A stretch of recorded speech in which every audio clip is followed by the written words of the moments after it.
udah gatel kayaknya. Silakan Bang. Bang Agus, gini, ini nggak tersembunyi, terang-terang. Terang-terangan sudah Terang-terang. ya? Kita buka soalnya. Ya. Kita sejak dulu sudah ada partai mempergunakan identitas.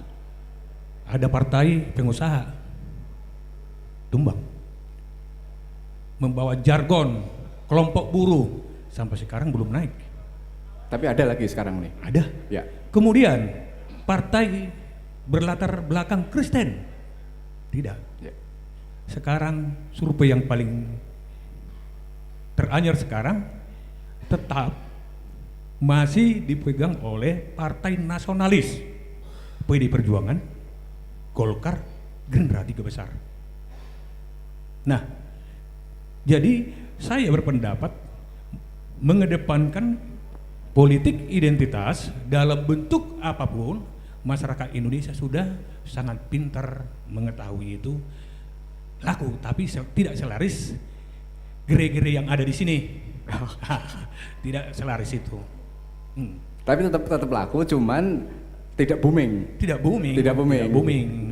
Ya itu. Jadi kami dari Partai Golkar tidak mengkhawatirkan itu, karena kami meluas. Suara Golkar adalah suara rakyat, tidak dibedakan rakyat di kota dan rakyat di pedesaan. Golkar itu tetap di hati. Bagi Partai Umat sebagai newcomer di balantika politik ini, itu sebuah tantangan. Orang akan besar kalau semakin berat tantangan, semakin besar tantangan, dan itu bahagian daripada sunatullah. Ketika diuji iman seseorang, maka semakin meningkat keimanan dia, maka dia akan semakin disayangi oleh Allah. Nah, begitu juga dengan Partai Umat yang baru-baru ini juga mendapat ujian dari sahabat penyelenggara kita. Partai Umat bukan tidak lolos, tetapi tidak diloloskan kemarin. Nah, Tapi jadi akhirnya lolos juga. iya, artinya memang begitu dahsyatnya tagline Partai Umat itu, lawan kedzaliman. Tahap awal saja sudah kita tunjukkan bahwasanya kedzaliman itu harus benar-benar kita lawan, baru bisa berbicara tentang keadilan.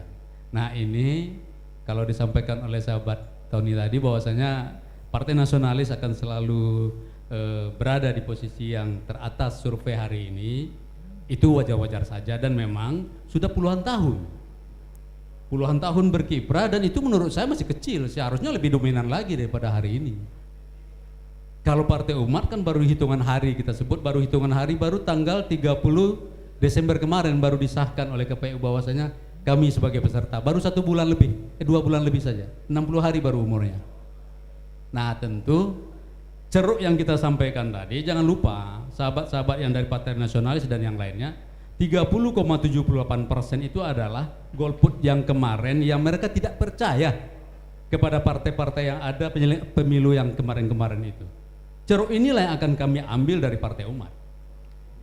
Dari bahagian ceruk-ceruk itu 94,67% itu adalah umat Islam.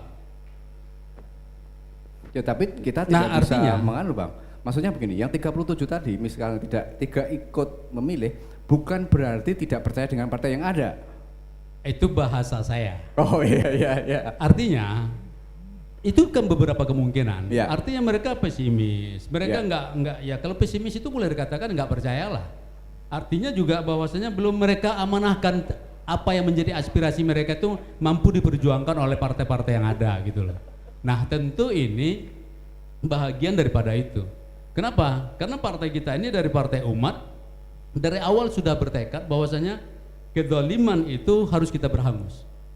Kedzaliman verbal, kedzaliman secara ekonomi, kedzaliman secara hukum, kedzaliman secara politik, dan ini yang harus kita lawan. Nah, ini yang belum pernah secara terang-terangan partai-partai yang berani menyatakan bahwasanya kita harus berani menyatakan itu. Jadi tetap pede bahwa Partai Umat akan terus ada sampai nanti. Oh iya. Oh, terima kasih. Kenapa? 30,78% itu Partai Umat cukup hanya butuh 4% saja untuk parliamentary show. Ya. Artinya Pak Moderator, ya, Partai Umat cuma butuh 4%, yang 26% untuk PDI Perjuangan. Tadi katanya kurang besar kan, sekarang kita udah kisaran 20, tambah 24% kan 44. Berarti Romo langsung umpannya smashnya pas. Sebaca Pak. Silakan Pak. Tadi moderator mengarahnya kayaknya ke dua partai untuk menanggapi Bang Tony tadi.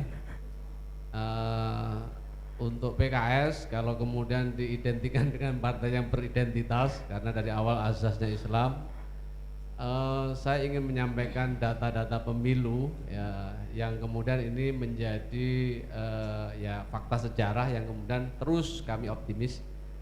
Pemilu yang diikuti pertama itu kami hanya bisa meraih 1,36% atau identik dengan 1.436.000 sekian ya.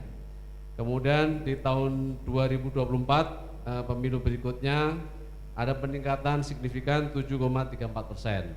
Ya. Lalu di tahun 2009 belum lagi meningkat kembali 7,8%. Ya. Nah di tahun 2014 kalau dari persentase mengalami penurunan, tapi dari jumlah pemilih mengalami peningkatan. Tadinya 8.204.000 sekian menjadi 8.400.000 ada tambahan. Nah di 2019 yang kemarin kami mengalami peningkatan menjadi 8,21% atau identik dengan 11.490.663. Artinya tren PKS itu meningkat.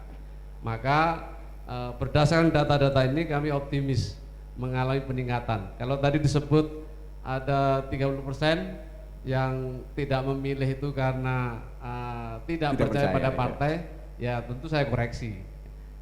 Alasannya apa? Contoh konkretnya 2 anak saya yang sudah punya hak pilih tahun kemarin 2019 tidak memilih bukan karena tidak mau memilih, tapi karena sedang proses belajar dan sehingga hak pilihnya hilang. Padahal prosesnya sudah ditempuh untuk pindah hak memilih dan sebagainya, tapi sampai di lokasi tetap tidak bisa menggunakan hak pilihnya. Jadi kami optimis melihat data-data dan mungkin 10 tahun memposisikan sebagai partai oposisi, mudah-mudahan nanti di 2024 berbuah dukungan masyarakat.